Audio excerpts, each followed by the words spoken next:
gentlemen, would you please welcome Ringo Starr! Hello and yes, welcome to another video with me, Rockboy680. Today I'm going to be going over my top 12 Ringo Starr albums.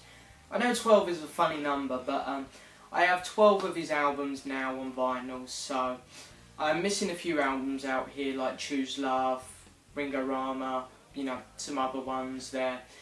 So basically just think vinyl releases, because that's pretty much what I've got here. This is my second time filming the video actually. The first time I filmed it, I don't always actually, but I watched the video back anyway and I thought, actually I want to change my list. So here we go, I've changed it. And another thing I need to say is I'm really sorry about the lighting.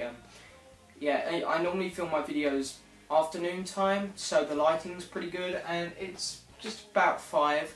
But it's a really miserable day, so you know, it's really dark outside actually. It's pretty weird, so I've had to put the light on and stuff, so yeah, I apologise about the lighting, but hey, I really want to make a video, so whatever. So anyway, my top 12 Ringo Starr albums, as I said, vinyl releases.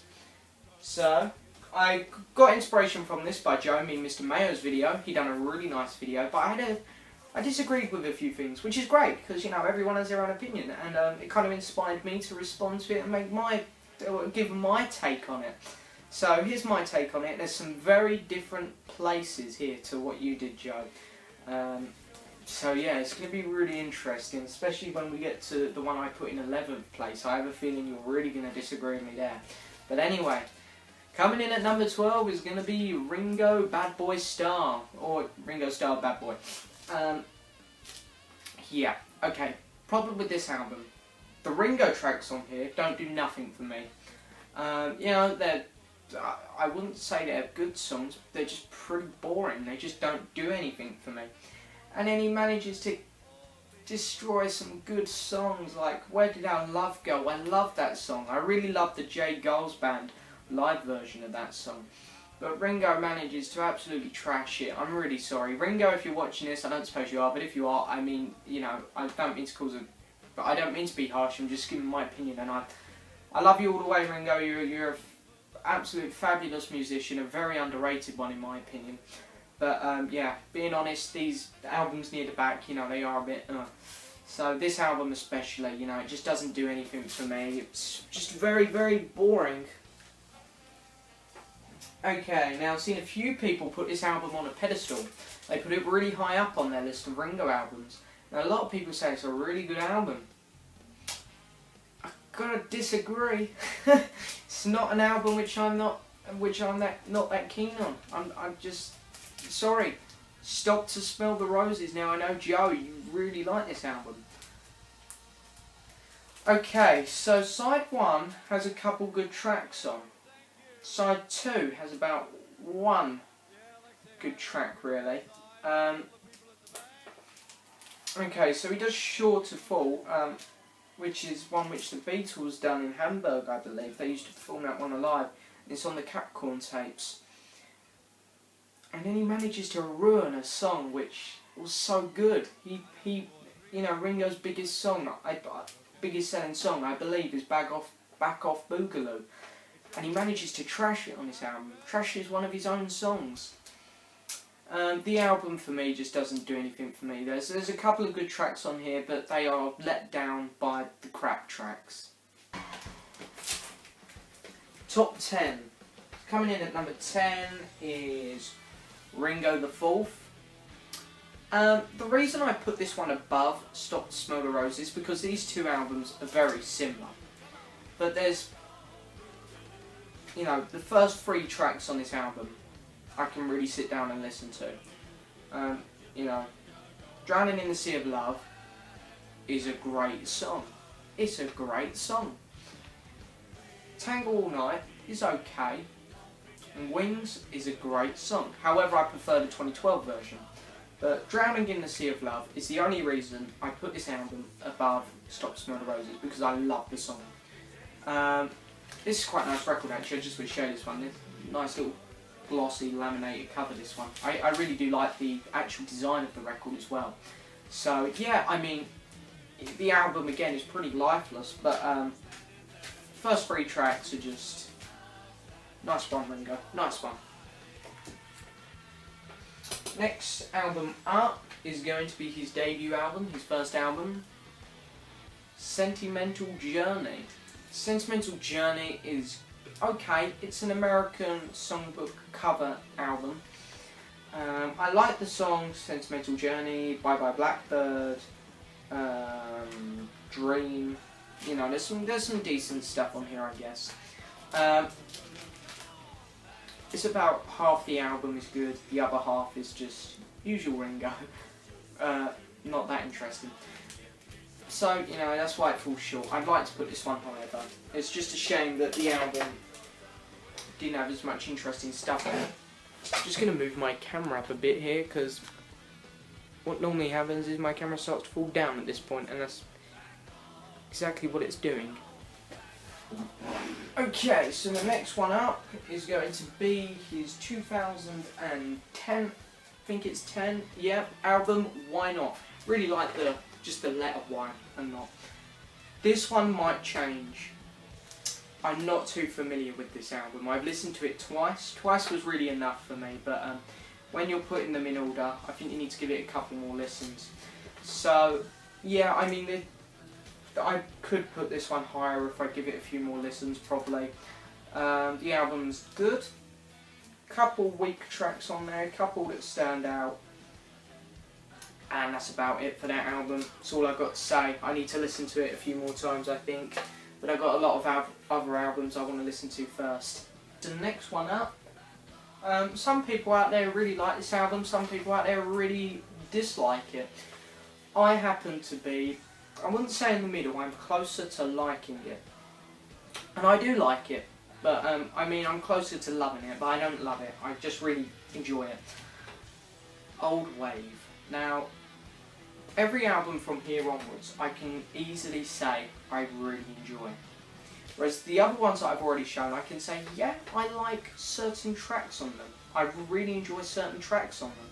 But whereas every album from here onwards, I say, yes, I really like these albums. So all these albums from here on, I even if they're Ringo albums, I don't care. I really enjoy them.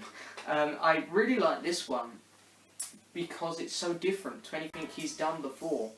For starters, In My Car is a classic by Ringo, I think. It's a really good track. And then we got Hopeless, which is another really cool track. Alibi, an even better track. Be My Baby's pretty good. She's About a Mover, it's pretty good. I've seen a lot of people say, oh, it's the best one on the album. The real gem on this album for me is I Keep Forgetting. Brilliant, brilliant song. Absolutely fantastic. In my top 5 Ringo songs. That's how much I like that song. This album is very enjoyable. And it's a shame because it was only released in Canada, Germany, and I don't know, 1 or 2 other countries. Then we're going to go to his country album, Boo Coops of Blues. Yeah, I mean, it's funny. I mean, when the Beatles started releasing their albums, John was doing emotional ones, plus kind of band Imagine. George Harrison was doing some kind of religious, kind of dreary stuff, but I loved it, don't get me wrong. All Things Must Pass, Living in a Material World. Paul was just being weird and wacky. McCartney, Ram, Wildlife, and Red Rose Speedway. And Ringo just went American Songbook, and then country, which is a very unusual way to go, but I really admire him for it because I love this album and it's great. This album is a lot of fun, very different. I love the track, Boo Coops of Blues, $15 Draw is great, I'd Be Talking All the Time, and the 2 bonus tracks which you get with the CD version. One of them's called Choochie Choochie, and I can't remember the name of the other one. They're pretty good as well. So this is a fun album, I think. Top 5 now, top 5. So if you like the Beatles and you're getting into their solo stuff, and then you turn to Ringo, because I know a lot of his albums are very weak. These are the 5 which I'd recommend the most. So the first one up in the top 5 is going to be Ringo 2012, his most recent album. I'm really looking forward to his new one actually, because I enjoyed this one quite a lot, which is apparently coming out in 2015. But anyway, Side 2 of this album doesn't do much for me. It redoes Step Lightly and it's nowhere near as good. I've really got bored of his Liverpool songs, you know, in Liverpool. I liked his Liverpool 8 one, but I've just got fed up with him now. Him singing about Liverpool, whatever, I don't care. But side 1's pretty good. The only track on side 1 which I'm not a big fan of is Anthem. It's too long and it's, you know, I don't know. It just gets a bit annoying. But Wings is brilliant. His cover of Buddy Holly's Think It Over, not as good as the original, but it's really good. Samba is good. And Rock Island, great. I mean, yeah. So, really nice album actually. Wouldn't say it's as good as Paul's Kisses on the Bottom though, because that came out the same year. But anyway, coming in at number 4 is going to be Roger Gravure. Trying to recreate the magic which he made on the Ringo album, the Goodnight Vienna album. Yeah, it's pretty good. I like A Dose of Rock and Roll. I like Hey Baby because in the 80s, you know, everyone who covered the song put in the ooh, ah. And whereas Ringo kind of sticks with the original here and he doesn't do that, I'm like, thumbs up Ringo, well done. Crying's good, Cooking's good, Lady Gay is good. Good album. I enjoy it actually. I don't play that one that often, but because you know, I find when you keep going back to albums, eventually you're going to get fed up with them. But that one I think I put on the right amount of times, and I haven't got fed up with it yet. Next one up, top 3. I think we all know what ones are left. It's going to be Time Takes Time, coming in at number 3. By the way, this is a Russian issue. I'm not forking out 50 quid or plus for a Ringo album on vinyl. It's just doesn't sit right well. Just doesn't sit well with me, you know, paying that much for a Ringo album. But anyway, I think the album, Beatles fans tend to overrate it a bit, you know. I wouldn't put it in my top 2. I think 3 is perfect for it. Weight of the World is one of Ringo's best songs, without doubt. And that's one of the reasons why I really like this album. The other reason I really like the album is because we got Jeff Lynne on it.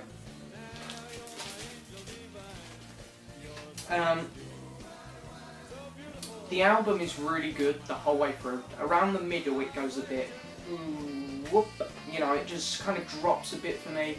I kind of lose interest a bit, but then it picks back up. And the album as a whole is pretty good. The next 2 albums of Ringo's I adore. These next 2 albums are fantastic. So coming in at number 2, you all know what it is because you all know what number 1's going to be. It is Goodnight Vienna. Goodnight Vienna is Ringo trying to recreate the magic of the Ringo album. He doesn't succeed, but he comes close, I think. We got Goodnight Vienna, you know, a John Lennon one, which is great. We've got Ooh Wee, Snookeroo, All By Myself, Call Me, No No Song, Only You, and the Goodnight Vienna Repro, which are all great songs. We got Elton John, Harry Nilsson, and John Lennon on this album. No George Harrison, I don't believe, but it's a solid album and it's a lot of fun. Big surprise, coming in at number 1 is going to be the Ringo album. Absolute masterpiece. Now, as a Ringo album, I kind of like to rate them on 1 to Ringo. And because I reviewed this album and I gave it a 10 out of 10, that's a 10 out of 10 for a Ringo album. See, when you compare that to like another album which I'd give a 10 out of 10, like Fleetwood Mac Rumours, you know, it's still not quite as good as that. So, but yeah, as a Ringo album, it's a 10 out of 10. It's unbelievable. And there's not a single track on here I dislike. And I mean, it's the closest the Beatles ever came to a reunion. You've got Paul McCartney on here, you've got George Harrison, you've got John Lennon. Who else we got on here? I bet we got Harry Nilsson. Can't see. I can't see his name, but I'm pretty sure Harry Nilsson probably appears on here. And I know there's a lot of other great artists who appear on here.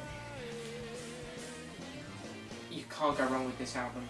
Beatles fans, when you get into the solo Beatles, if you don't want to get Ringo, fair enough, but you have to get this one by him. Have to. There we go, there's my top 12 Ringo Starr list.